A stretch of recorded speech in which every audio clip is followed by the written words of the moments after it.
we've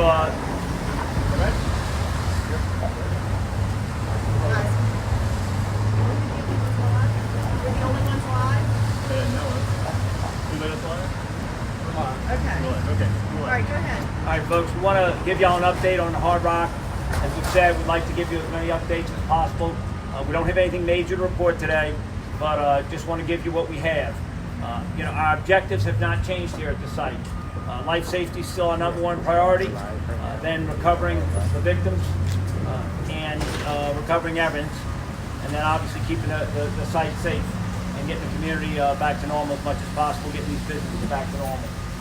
What we have is we're working with the engineers. We have a plan that's been worked that is very, very close to being finalized on the stabilization of the building, shoring of the building. That's our first step. As engineers have come in and analyzed the building more and more, as we've said all along, they've codified what we said, that the building is unstable and it is unstable. So we're going to shore the building up from the transfer deck, big large concrete deck, all the way up to the roof line. That will allow us to then safely begin recovery of the victim and evidence. And that process is going to take at least 2 months. Right now, the projected timeline is near the end of February. So once that happens, then we will take and begin the recovery of the victim's remains and recovery of evidence. It is a painstaking process. And once again, the goal is to make sure that no one loses their life or injury as we do this process. And so you should start to see some movement on that, actually as early as next week. We'll start to see equipment moving in, and then the installation of the shoring, which is basically some framing that goes up floor by floor by floor. It's quite a bit of it, but the goal is to make sure that the building will not collapse and cause any further damage, or certainly no loss of life or injury. That's kind of where we are right now, but you can see that timeline clearly taking you that deep into next year. We expect this thing to go, the final, getting the final demolition done takes us well after next summer, but you will see it shrink as it goes along. So as more of the structure starts to come down and get lower, the site will continue to shrink, and we will obviously keep y'all up to date throughout the process as that happens. We'd just like to add that we continue to communicate with the businesses daily, either through conference call and mass, or individually, or I should say individually. We're helping them get deliveries. There's a couple construction sites on the upside side of Canal that we're making sure that they're getting deliveries, including deliveries with trains. It's been a lot of movement here, trying to keep the businesses where they need to be, as far as to the best of our ability, get them where they need to be as far as getting them as back to normal as possible. So what that also includes, behind me here, we have created a pedestrian walkway, a detour walkway that actually goes all the way through past the State Palace, kind of around the back of the zone, and continues down that 1,000 block of Canal Street. So you can get access to all of Canal Street on the uptown side with a slight detour. That also obviously helps with the the Sanger reopening yesterday, which was great. We didn't have any major issues with traffic. People were very patient and very excited about getting back to the Sanger, which is good. So that's going to continue. Still working with business on Burgundy Street. Unfortunately, their proximity to the building is that we can't have them open yet, but pretty much every other business has been reopened. We also were able to move the fencing at Burgundy and Canal, so you have full visibility between both blocks of Canal, uptown and downtown side, which was something that the businesses had asked for, and we're really happy that we were able to get that together, realizing that, should the work dictate, we may need to push that fence back out again. We're hoping that that's not the case, but it's obviously something that could happen. Other than that, we just continue to work with the businesses, encourage them to apply for the SBA loan program, Small Business Administration if they need it, and just continue to try and do as much community outreach about this area.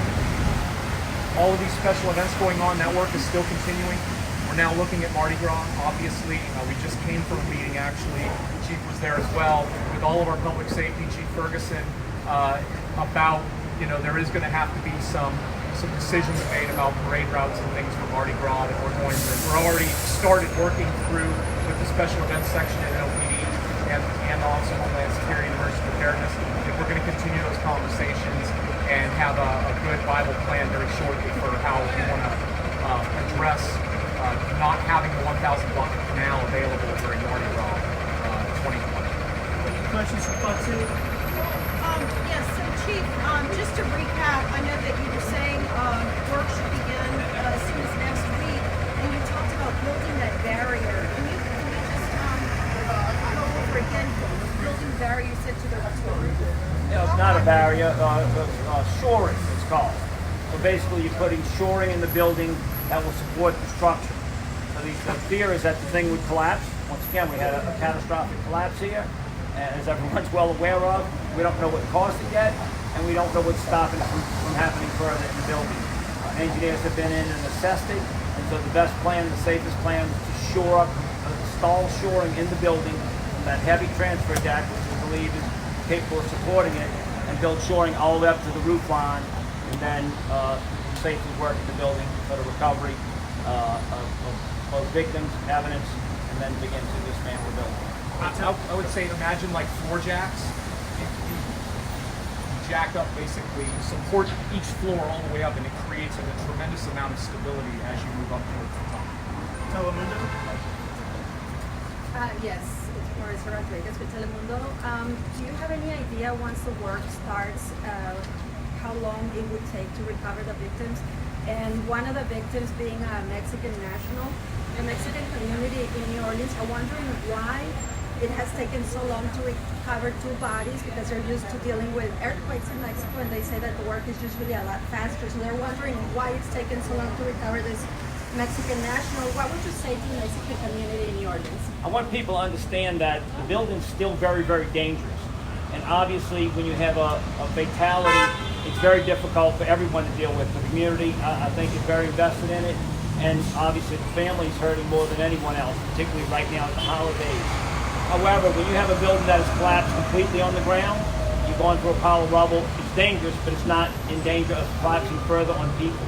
What you have here is a partial collapse and a building that's still very unstable. And if you go in there and start picking through the debris, which is where the victims are buried, under the debris that's up there, 8, 10 stories, even 12 stories high, think about where they are, actually their remains are, you start picking through that and cause further collapse, you put the rescuers in danger. And it's just simply not acceptable at any time that you would get someone killed or hurt trying to recover the remains. And it's very difficult. It's a difficult message to send. We do stay in touch with the families. And so what I would urge people to understand that if there was any possible way, we have evaluated it with our experts. We have experts here who've been all over the country, and they were in Puerto Rico after Hurricane Maria. That if it could be done, we would have done it. We then brought in experts, military experts, who have dealt with these situations in war zones to see what they could advise us on. And no one could feel safe about getting it done without putting the rescue at extreme risk. And to do it, the risk has to simply be zero.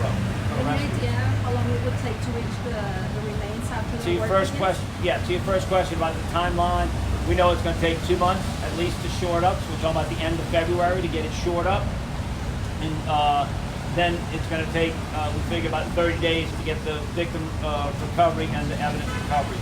So somewhere in that timeline, once we get it shored up, we'll start taking components out. The risk to the first responders is the debris that's hanging over their heads. If you look at that building, you see this concrete slab dangling, and the victims are below that.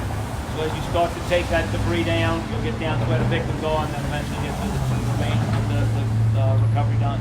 Last questions from the advocate? Yeah, I was hoping, Chief, you could talk a little bit about how Carnival will complicate your efforts to stabilize this site. Carnival, I want to be clear, Carnival will not complicate our efforts. The efforts are on the recovery of stabilizing this building, making it safe, and the recovery of the victims. That will take precedence over Carnival. It's just a fact. Carnival cannot drive what happens here with recovering the remains of these people. So we're working to ensure that Carnival can go on, but it will not drive the decision making here. The decisions here will drive Carnival. Thank you, everybody. Thank you for coming.